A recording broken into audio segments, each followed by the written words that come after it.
Again, Mark 8:27 through 28. It'll be up on the screen or in the Bibles in the back.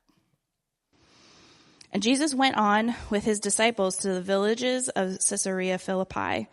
And on the way, he asked his disciples, "Who do people say that I am?"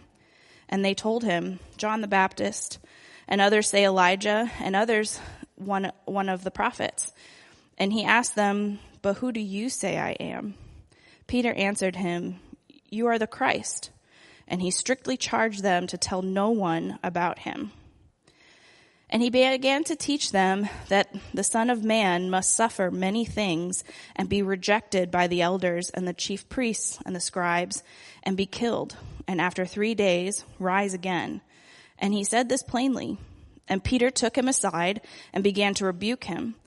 But turning and seeing his disciples, he rebuked Peter and said, "Get behind me, Satan, for you are not setting your mind on the things of God, but on the things of man." And calling the crowd to him with his disciples, he said to them, "If anyone who came after me, let him deny himself and take up his cross and follow me. For whoever would save his life will lose it, but whoever loses his life for my sake and the gospel's will save it. For what does it profit a man to gain the whole world and forfeit his soul? For what can a man give in return for his soul? For whoever is ashamed of me and of my words in this adulterous and sinful generation, of him will the Son of Man also be shamed when he comes in the glory of his Father with the holy angels." This is the word of the Lord. All right. Well, good morning, everybody. For those of you who don't know me, my name is Kyle. I'm one of the elders here at Doxology. And before I get started, happy Mother's Day to everybody, to all the moms, to the grandmothers, and to all the spiritual moms here today. There are so many, it's great to see so many women just guide our kids and shepherd them to Christ here at church. And it's been a blessing to me to see that, and I'm sure it's been a blessing to so many others as well. So happy Mother's Day. And we have been in a series here at Doxology we're calling Credo, which is where we're examining the core beliefs of Christianity, beliefs that we've held since the time of Jesus and that are encapsulated in the Apostles' and Nicene creeds. We've spent the last few months breaking down these two creeds in particular and the Christian beliefs writ large to walk us through important topics such as the Bible, the church, God, and what each of these mean to believers. And today I have the privilege of kind of wrapping up this whole series and talking about discipleship, which is essentially how these beliefs should impact our everyday lives as Christians. And I thought of an example, and if you live in the D.C. area, you're probably familiar with a show called The West Wing. And there's an episode that came to mind as I was writing this, let me back up. The West Wing follows a fictional president, if you're not familiar, named Jed Bartlett, and his staff in the West Wing of the White House as they go about running the government. And in this particular episode that came to mind, Bartlett has suffered a series of tragedies and setbacks, both personally and to his political agenda. And he's just attended the funeral of his beloved assistant in the National Cathedral, and he asks for a moment to be left alone after the funeral has wrapped up. And after everyone is left and he's alone in the sanctuary, he unleashes a torrent of pent-up anger directed at God, excoriating him for all of these tragedies that he has suffered. He then lists all of his accomplishments, all the great things he's done as president, and also notes that as a devout believer, he's done nothing but been faithful to God. He demands to know why a righteous, just, wise God would do these things to him, would punish him if he's been so good. He calls God a feckless thug, and then ultimately says he's done with him with a wave of his hand. There's no denying this is a powerful scene, and artistically it's probably one of the best scenes ever filmed for television, in my opinion. Yet it also reveals something about our view of discipleship, kind of a skewed view of discipleship, one that we see as transactional. It's a view that says, if I obey God and do good things, then good things should happen for me, to me. Life should get easier, not harder. Taken to its logical conclusion, this leads to essentially where Bartlett ended up in this episode. If life is hard, even when I obey, then what is the point? And let's be honest for a moment. Think about a time or season that you struggled, you suffered, you were in pain. Isn't it so easy to fall into that mindset, the Bartlett mindset? I consider my own painful seasons that I've had throughout my life. And I know I've found myself asking God, why did he allow them to happen? And if I'm being honest, I can't say that I've always done it in gentle tones.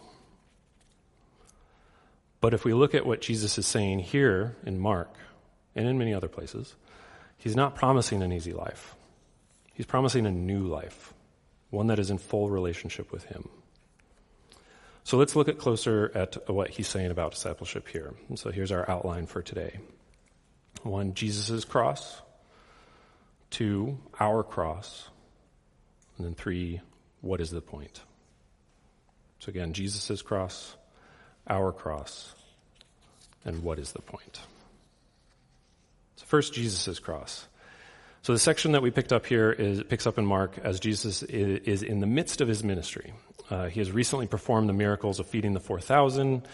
He's healed a blind man, and he's also had another run-in with the Pharisees. And then on the way to Caesarea Philippi, he decides to pose a question to his disciples. Let's look at verse 27. And on the way, he asked his disciples, "Who do people say that I am?" Then the disciples list a few different names. They say John the Baptist, Elijah, others say that he's a prophet. And what they're alluding to there is that there were multiple theories about Jesus at the time. They ranged from believing he was a reincarnated resurrected John the Baptist, to the return of the prophet Elijah, who didn't die before he ascended to heaven, and then to just another prophet, a prophet similar to the ones we read about in the Old Testament. And then in verse 29, Jesus asks a more pointed, more personal question to his disciples. Who do you say that I am? And Peter simply says, you are the Christ. This is significant because it's the first time one of Jesus' disciples refers to him as the Christ, the Messiah. And Jesus all but confirms it as he instructs his disciples to tell no one about it. It's important to pause and reflect on this moment. Jesus has just been confirmed as the Messiah, the future King of Israel, prophesied and promised to bring about the nation's salvation, to rescue it not just from conquering empires on earth, but from death itself. Peter must have been ecstatic. The one the Jews had been waiting for centuries had arrived in his lifetime. Peter had lived long enough to see God's victory fulfilled. Prophecies had spoken of the Messiah coming to defeat Israel's enemies, to conquer those who meant them harm, to lead God's chosen people to an ultimate victory. And in many Jews' minds, this meant a military victory, and the Messiah would be a divine commander, leading a heavenly army to over their enemies. And Peter was among the Jews who pictured it this way. When he confirms that his rabbi is the Messiah, he now excitedly expects him to raise an army and lead them to victory. But it wouldn't happen that way. Let's look at verse 31. And he began to teach them that the Son of Man must suffer many things and be rejected by the elders and the chief priests and the scribes and be killed, and after 3 days rise again. Note, he doesn't say the Son of Man will suffer. A key word in this entire verse that is easily overlooked is must. Jesus is not predicting the future. He's not saying that this is something that will happen. Jesus has to die. This is no military victory he speaks of. He is foreshadowing his own suffering and death. He will conquer Israel's enemies, but he will do it by succumbing to them. He will win by losing. He will claim victory through defeat. Why? Why did Jesus have to die? Because, as a result of the fall in the garden, humanity has consigned itself to the power of the world throughout history. Collectively and individually, we seek fulfillment through what this world offers: power, influence, wealth, satisfaction, recognition. We build our lives around these things, forming identities based on them, and the world demands our lives in return. That's where we find ourselves today, in bondage to the dark cosmic powers that rule this world. They tempt us with these grand promises, and we give ourselves over to them, entrenching us deeper into the world and taking us further from God. Jesus' death breaks these bonds and sets us free to be in relationship with God. He must undergo the ultimate form of suffering to be cut off entirely from God, which is what happened to him on the cross, so that we do not succumb to the same fate. We can be in relationship with God. Imagine taking out an enormous loan, or maybe a series of loans, from a particularly predatory institution, one that goes out of its way to make sure you'll never be able to pay it back in full. It would be consuming. Every decision you made in your life, every thought would be centered on what you owe. The institution would essentially own you. But imagine some wealthy benefactor comes in and just pays it all for you. No strings attached, taking full responsibility for the provisions of the loan. Suddenly you have your life back. That's what Jesus is. He's the wealthy benefactor swooping in to rescue us from our bondage. He trades places with us, putting himself where we rightfully should be, and in turn taking on our sin and accepting our punishment. And he imputes his righteousness on us. He doesn't just reduce our debt to zero. He deposits infinite wealth into our bank accounts. But that series of events is not how Peter thinks it's supposed to go.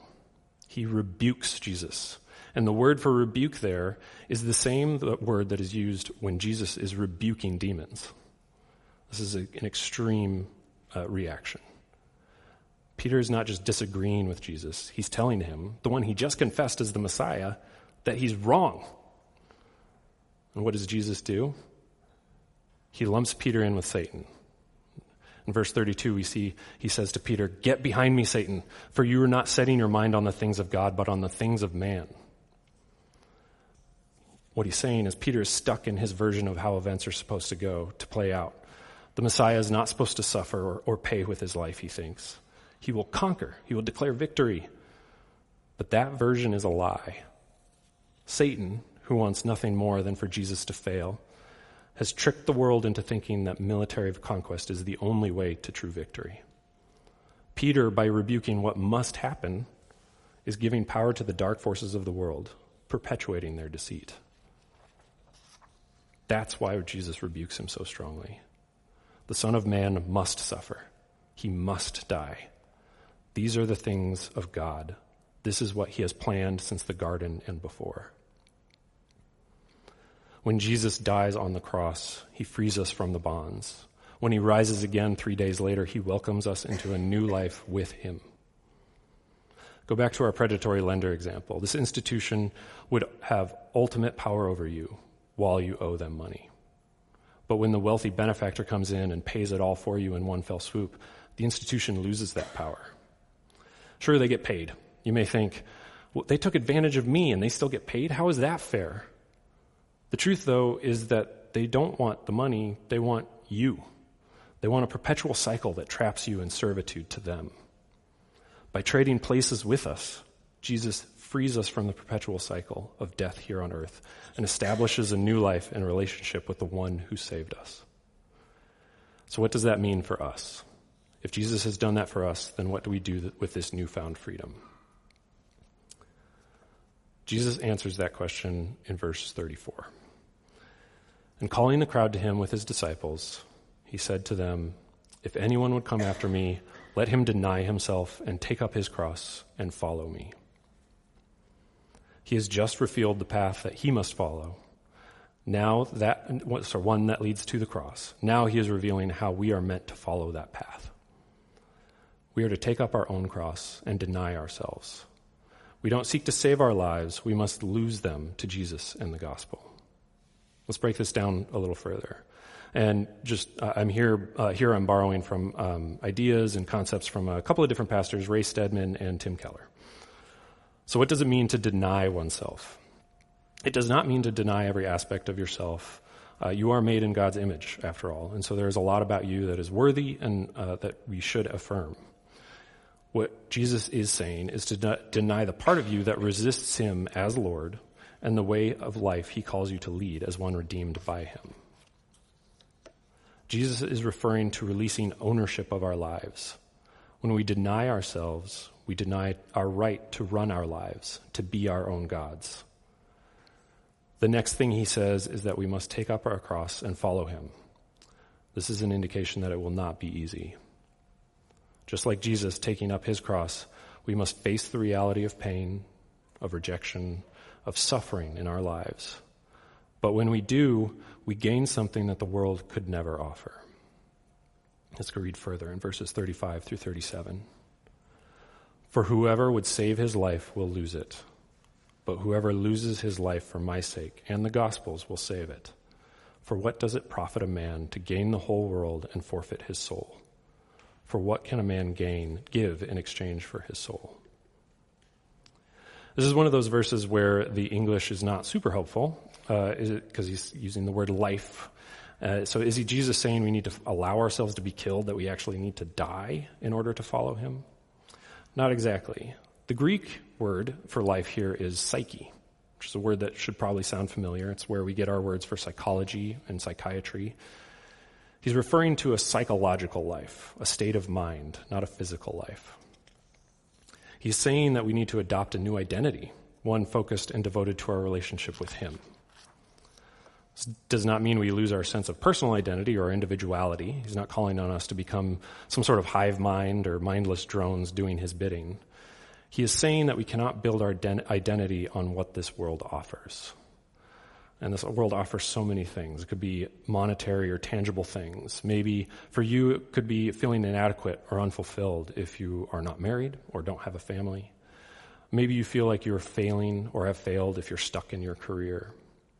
For me, the latter example rings true. I spent years pursuing a particular career path, and it became the central focus of my life. I had grand ambitions of not just getting a job in this particular field, but becoming a well-known and highly respected practitioner in that field. I thought maybe I'd work for a presidential administration or become a thought leader at a think tank or university. And every major decision in my life I made was focused and geared towards achieving that goal. I became consumed by this path, which is what happens when we try to build our identity on these worldly things. We lose ourselves in them rather than find ourselves as the world promises. And I think of the character Gollum in The Lord of the Rings as a prime example of what happens to someone who becomes obsessed with their earthly identity. He wants to possess the one ring, the object that is the center of the story. His obsession with this object has grown so extreme that he cannot imagine his life without it, and it warps him mentally and physically. He becomes a dark version of what he once was.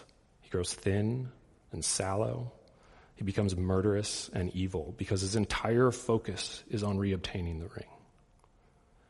For what does it profit a man to gain the whole world and forfeit his soul? The world tells us that we must have an identity on its terms to be somebody. Jesus tells us that if we lose our lives to him, we will find our true selves. This is ultimately what he means when he calls on us to deny ourselves. He's telling us to let go of the things we cling to, the things that make us feel like we're somebody. Instead, we are to cling to him, to recognize his love for us and receive the gift of his grace.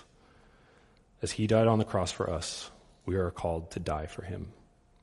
This is not a literal death, but the death of attachment to things of this world that Jesus frees us to make. We see examples of this earlier in the gospel itself. The earliest disciples left their old lives behind. Peter and Andrew dropped their fishing nets and began following Jesus. Matthew walked away from his tax collector job, which was a very lucrative job in those days, and followed Jesus. Similarly, we are called to walk away from the things that we are tempted to cling in this world. Now, before I go any further,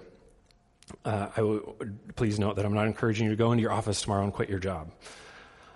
But I would pose the question, if you were to lose that job tomorrow, how would you react?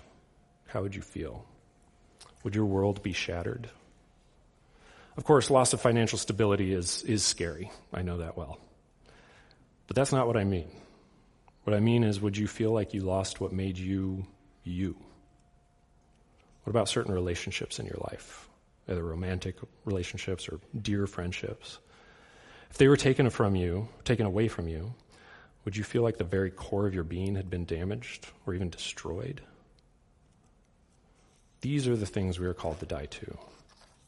Not to eliminate them from our lives, don't get me wrong, but to loosen our grip on them enough that if they were taken away from us, and they will be sooner or later, we won't collapse into utter despair and existential crisis. This is a hard reality to face. I continue to struggle to let go of many things in my life that I see as a part of me. But Christ is not calling us to do the easy thing. Just as he took up the cross and died for us, we must take up our cross and die for him. And just as he rose again, we will rise again with him in a new life. This is what it means to be a disciple, and this is why, if we are to consider ourselves Christians, we have no choice but to become disciples. Look at the last verse in this passage, verse 38. For whoever is ashamed of me and my words in this adulterous and sinful generation, of him will the Son of Man also be ashamed, when he comes in the glory of his Father with the holy angels. Pretty stark words. So what does he mean? Well, he does not mean perfection. He's not calling on us in any of these verses to be perfect disciples. He's referring to our disposition toward him and to the gospel. He means that we acknowledge that he is not just another prophet in the Old Testament. He's not just a wise man or a good teacher. We acknowledge publicly that he is the Son of God sent to take on the sins of the world and to die so that we are free from those sins. We do this with our friends, with our neighbors, with our coworkers. We acknowledge him, and we are proud of it, even if it means the loss of a friendship or a setback in a job. And he means we serve, because he, the King of creation, served us on the cross and beyond. We are free to serve and love others as he first served and loved us. We cannot just express belief in Jesus, we have to live it out. What does it look like? It might look like being present for your spouse or your kids, even after a long, busy day, when you just want to enjoy some quiet time alone. It might look like giving up plans with friends or a date night to comfort someone who's going through a crisis. It might look like helping a sick family member, friend, neighbor, even if it means missing an important meeting at work. It might look like giving up your Sunday morning to come set up for church and help the Sunday service run smoothly. Jesus suffered and died for us so that we could be free from the bonds of this world. He faced rejection and humiliation and pain and death so that we could live a new life with him. We don't pick up our cross and deny ourselves to obtain God's love. Jesus secured our place in God's family through his death because he already loved us, and he always has. Now, as those loved by God, we are freed from a life of devotion to ourselves and to the world, and we live a life of devotion to him and others. If we don't take up the work of a disciple, he will have died for nothing. But why do we become disciples? If it means a life of struggle and rejection, what is the point? To answer this question, we'll revisit why Jesus died for us. We talked about the legal reason. Only he could pay the debt that was owed that allowed us to join him in the new life he established. But why did he do that?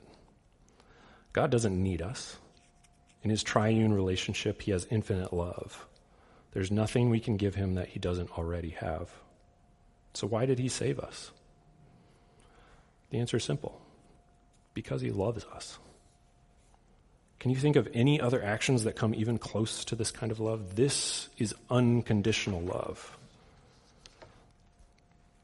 I mean, think of if you've ever had someone who just loved you so well, just the way you needed them to love you, that you then hope to love them half as well as they have loved you.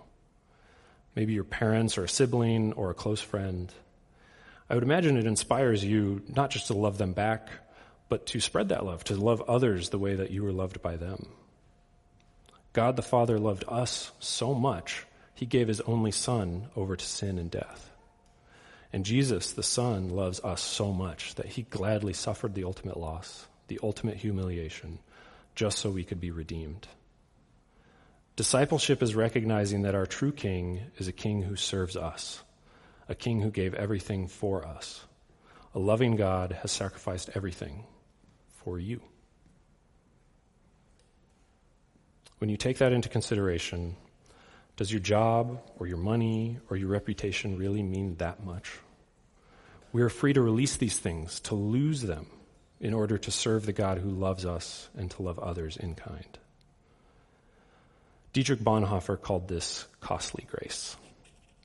And here's what he says in his book, The Cost of Discipleship. Such grace is costly because it calls us to follow, and it is grace because it calls us to follow Jesus Christ. It is costly because it costs a man his life, and it is grace because it gives a man the only true life. It is costly because it condemns sin, and grace because it justifies the sinner. It is costly because it condemns sin, and grace because it justifies the sinner. Above all, it is costly because it cost God the life of his Son. Ye were bought at a price, and what has cost God much cannot be cheap for us. Above all, it is grace, because God did not reckon his Son too dear a price to pay for our life, but delivered him up for us. This is the point of discipleship. Our God gave everything simply because he loves us. Is it really so much to ask that we deny the temptations of this world, take up our cross, and serve others as he served us? Let's pray.